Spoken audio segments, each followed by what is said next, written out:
The Euphrates River is drying up, exposing ancient tunnels and caves, and people are hearing voices coming from them. Dead zones in the ocean are getting bigger and bigger, turning entire regions into lifeless water. The doomsday clock just hit 89 seconds to midnight, the closest it's ever been.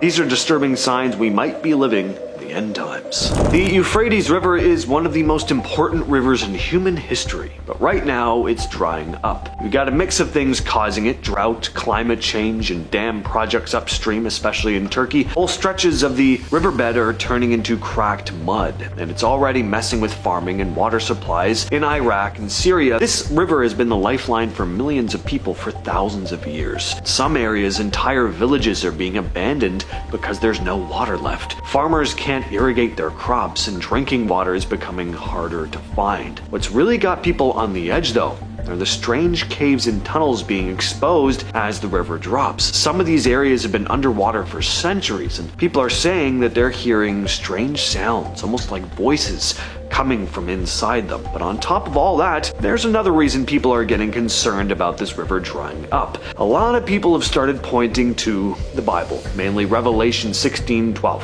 which says the Euphrates River will dry up to make way for the kings of the east before the Battle of Armageddon. Dead zones are areas in the ocean where the oxygen levels are so low that almost nothing can survive. They've been around for a while, but now they're showing up more often and growing in size. The Gulf of Mexico has one that stretches over 5,800 square miles. That's slightly larger than the state of Connecticut. Dead zones usually form because of runoff from farming. Things like fertilizers and manure get washed into rivers and dumped into the sea. That feeds algae blooms, which suck up all the oxygen when they die and rot. Fish, crabs, and basically anything else that needs oxygen either flees or it dies. What's making this worse is rising ocean temperatures. Warmer water holds less oxygen, so the more the plant heats up, the easier it is for these dead zones to form. Whole ecosystems are dying out in some areas. Scientists are warning that this could be a tipping point. Once enough of the ocean loses oxygen, it may not bounce back. The doomsday clock was created in 1947 by a group of scientists, and every year they move the time based on how bad they think things are getting. In January of 2025, it was set to 89 seconds to midnight. That's the closest it's ever been. The people behind the clock include scientists and experts in nuclear weapons, climate science, and technology. This year, they said the main reasons were the growing threat of nuclear war, the effects of climate change, and the rapid rise of artificial intelligence. Current wars, especially the one between Russia and their neighbor, which YouTube doesn't allow us to directly talk about for some reason, they've raised concerns about someone actually using nuclear weapons. They also pointed out how fast new technology is moving with almost no oversight. Large groups of animals keep dying off suddenly and in strange ways. Now, this has always happened now and again, but in the last few years it seems these mass die-offs have been more frequent. In 2024, over 90,000 birds died in California from a botulism outbreak. In Texas, tens of thousands of dead fish washed up in the Gulf Coast in just a few days, caused by low oxygen in the water. Around the same time, hundreds of dolphins and whales got stranded in the United States and UK. Some of them were disoriented and no one really knows why. It's happening everywhere. Dead birds have been falling from the sky in India, Mexico, and Spain. Thousands of cattle dropped dead in Kansas during a heat wave. Scientists are blaming things like disease, pollution, and extreme weather. Superbugs are bacteria that don't respond to antibiotics anymore. And right now, they're on the rise. According to the CDC, over 35,000 people die from antibiotic-resistant infections every year in the US alone. Globally, that number is over 1 million. The more antibiotics we use, especially in meat production, the faster these bugs evolve, and we're running out of ways to kill them. In 2022, scientists in India found a strain of bacteria that was resistant to every known antibiotic. Around the same time, the US started tracking a fungus called Candida auris, which has been spreading through hospitals. It's extremely hard to kill, and it can be fatal if it gets into the bloodstream. Now pair that with lab leak concerns. More labs around the world are experimenting with dangerous pathogens. In 2023, a lab in California was shut down for illegally storing vials of Ebola and hundreds of genetically modified mice. So the fear isn't just that there are deadly bugs frozen in ice or something, it's also what's being cooked up in laboratories. So AI is advancing so fast, one day to the next, it's leagues ahead of where it was. It's already hard to keep up with, and it's only going to get worse. In 2023, hundreds of top AI researchers, including people from Google, OpenAI, and MIT, signed an open letter saying that AI could eventually pose an extinction-level threat. So yeah, this isn't science fiction anymore. These are the people inside the industry saying it, but whatever. Companies are racing to build more powerful models still, and there's basically no regulation. Chatbots are writing code, making decisions, and generating realistic fake videos and voices. Deepfakes are getting so good, you can't always tell what's real. In 2024, an AI-generated call even tricked a bank manager into transferring millions of dollars. Even scarier, some AI systems are acting in ways that creators that can't fully explain. A Google engineer once said their chatbot had become sentient. Now, that's debatable, but the fact that it felt believable, it does say a lot. OpenAI's own CEO has admitted they don't totally understand how their models make certain decisions, and this is just the beginning. AI is already handling military simulations, stock market strategies, and surveillance systems, and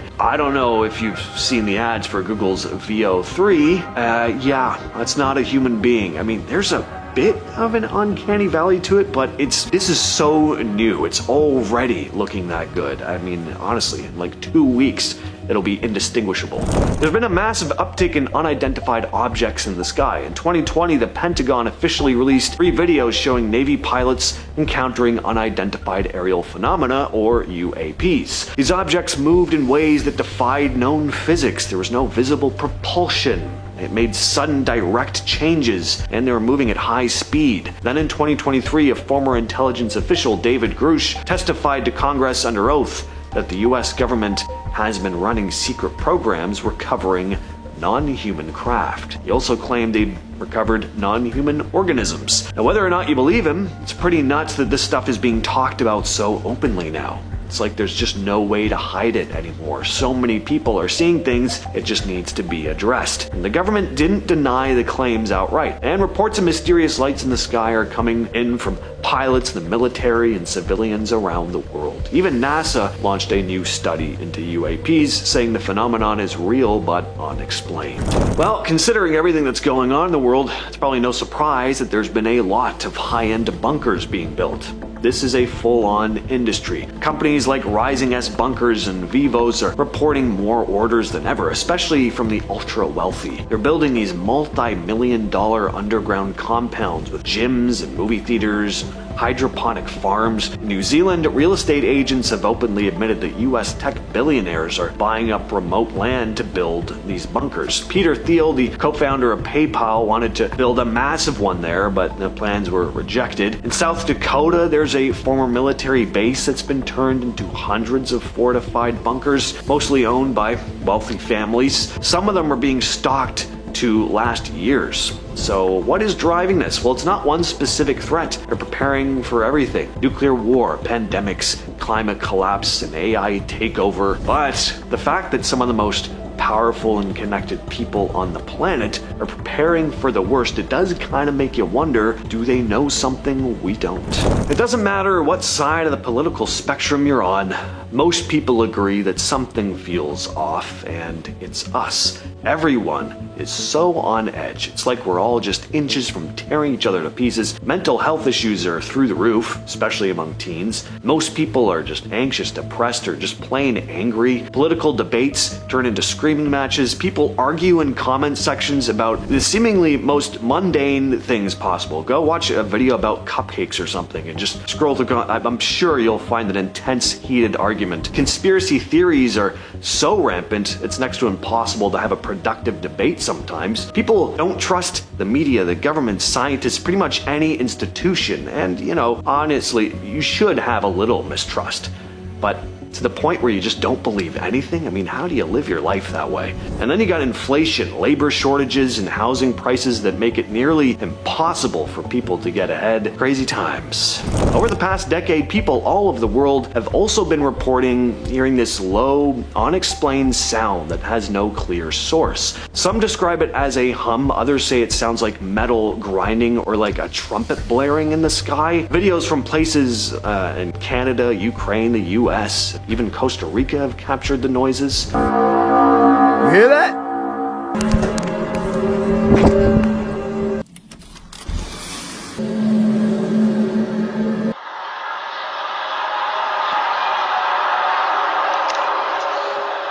And they're often loud, drawn out, and echo over these huge areas, sometimes for hours. Scientists have tried to explain it. Some say it's natural, maybe tectonic plates shifting or atmospheric pressure changes, whatever that means. Others think it could be faraway trains or factories. But the problem is these sounds show up in very rural areas as well, places with nothing nearby but trees, basically. One of the more famous examples happened in 2011 in Kiev, Ukraine. A deep, eerie, metallic sound echoed across the city. It was so loud people came out of their apartments to record it.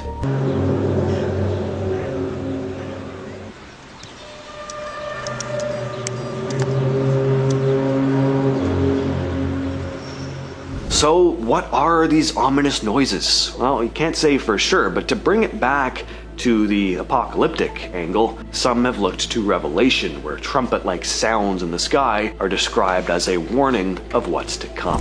All that said, I've been your host James, and I'll catch you, yes you specifically, in the next video, if we're all still around.